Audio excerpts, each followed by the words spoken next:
કેમ છો મિત્રો? મજામાં? હવે આજે આપણે જોઈશું કુંડલીમાં કન્યા રાશિ વિશે. તો આપણે અત્યાર સુધીમાં સિંહ રાશિ સુધી જોઈ ગયા. હવે આપણે કન્યા રાશિ, કન્યા લગ્ન એ મૂળભૂત એક જ કહેવાય છે. એટલે હવે આપણે કન્યા રાશિ વિશે જોઈશું. તો કન્યા રાશિ એ પૃથ્વી તત્વની રાશિ છે, દ્વિસ્વભાવની રાશિ છે. એનો સ્વામી બુદ્ધ છે. આગળ આપણે મિથુન રાશિનો સ્વામી બુધ અને કન્યા રાશિનો સ્વામી પણ બુધ છે. કારણ કે દરેક રાશિ, દરેક ગ્રહને બે રાશિ આપેલી છે કુંડલીમાં. જ્યારે ચંદ્રને એક અને સૂર્યને એક આપેલી છે. એટલે બીજી બધી જ રાશિના એક ગ્રહને બે રાશિ મળેલી છે.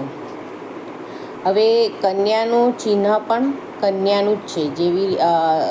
જેવી રીતે મેષ રાશિમાં ઘેટું ચિહ્ન છે, સિંહમાં લીઓ છે, તો આમાં કન્યાનું ચિત્ર છે. એમાં નાવમાં બેસેલી કન્યા છે અને એક હાથમાં અગ્નિનું પાત્ર અને બીજા હાથમાં અનાજનો ડોડો છે. આવું એનું ચિત્ર છે. તો એ ચિત્ર તમને શું દર્શાવે છે કે એક કરુણા પણ છે એનામાં અને ગુસ્સો પણ છે. એટલે એ કરુણાથી બધાને પોતાના તરફ, કારણ કે કન્યા રાશિ બુધ સ્ત્રી ગ્રહ છે અને પાછો પૃથ્વી તત્વનો એની રાશિ છે. એટલે એનામાં કરુણા તો હશે જ. એટલે એ લાગણીશીલ છે અને બધાને પોતાના તરફ એટ્રેક્શન કરે છે. બુધ સ્વામી હોવાથી સ્પષ્ટ વક્તા છે આ લોકો અને સત્યના પ્રેમી છે. હંમેશા સાચું બોલવું એ લોકોના સ્વભાવમાં હોય છે.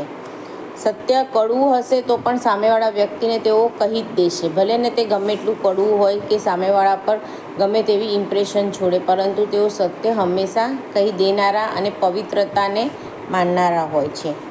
પોતાના ગુણોનું એ લોકોને અહમ એટલે અભિમાન વધુ હોય છે. બુધ સ્વામી હોવાથી તે લોકો દલીલબાજીમાં બહુ જ આગળ પડતા હોય છે. કોઈ પણ વાત દલીલ વગર તેઓ સ્વીકારતા નથી.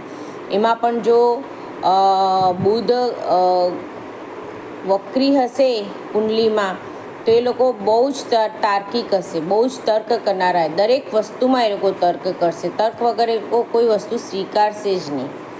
અને એની સામે તાર્કિકની સામે કોઈ બી વ્યક્તિ એમની સામે દલીલ નહીં કરી શકે, કારણ કે એ લોકોનો વક્રી બુધ હશે. એટલા માટે વાદ વિવાદ વધુ કરે છે અને માર્મિક વાક્યો પણ તે લોકો વધુ બોલતા હશે. હવે બુધ સારો હશે તો જેવી રીતે વાણી પર એમનું વધારે વર્ચસ્વ હશે. એટલે એ લોકો એકાઉન્ટર, વકીલ બહુ જ સારા બની શકશે. અને બીજી વસ્તુ કે એ લોકો મેનેજમેન્ટ પણ બહુ સરસ કરશે. સારા વક્તા હોય ને, નથી આપણે કથાકારને, એ પણ એ લોકો બહુ જ સારી રીતે કરી શકશે. હવે એ લોકોનો વિષય હોય કે એમાં એ લોકોને રુચિ હોય, પરંતુ જો એ લોકોને પ્રસિદ્ધિ નથી મળતી તો એ લોકો એક પગ પાછો ખેંચી લે એવો સ્વભાવ હોય છે. કારણ કે યશ એ લોકોને વધારે જોઈતો હોય છે. થોડો શરમાળ વૃત્તિ પણ એ લોકોની હશે, કારણ કે ચિહ્ન કન્યા છે. એટલે થોડુંક લાગણી, થોડી શરમાળ, શાય પ્રકારના હશે. એ લોકો પોતાના મનની વાત જલ્દીથી શેર નહીં કરતા હોય, ઓછું બોલનારા હશે. સામેવાળે તર્ક કરશે, એ લોકોની બહુ જ આમ બોલબોલ કરવાની એમની આદત નહીં હોય. તિરસ્કારને એ લોકો છુપાવી નહીં શકતા હોય. દુનિયાની દરેક વસ્તુમાં એ લોકોને કંઈક ને કંઈક ખોટ દેખાશે. એટલે કોઈ બી વસ્તુથી એ લોકોને સંતોષ નથી થતો. પછી દરેક ક્ષેત્રમાં તેઓ પોતાની બુદ્ધિ જ દોડાવતા હોય છે. મગજ કબૂલ કરે તો જ વાતને સ્વીકારે છે. દરેકને શંકાની નજરથી જોવે છે. જો કન્યા રાશિ હોય અને લગ્નમાં સૂર્ય હોય તો એમને બહુ જ સફળતા મળે છે. સારા એવા એ લોકો દરેક ક્ષેત્રમાં આગળ આવે છે. હંમેશા સામે જો કન્યા રાશિ કે કન્યા લગ્નનું વ્યક્તિ હોય તો કોઈએ પણ એમના નિશાસા લેવા નહીં. કારણ કે એમની હાય બદુઆ નિશાસા બહુ જ સામેવાળા વ્યક્તિને લાગે છે. અને ધર્મમાં એ ખૂબ જ માને છે, દરેક ભગવાનને સમાન ભાવે જોવે છે.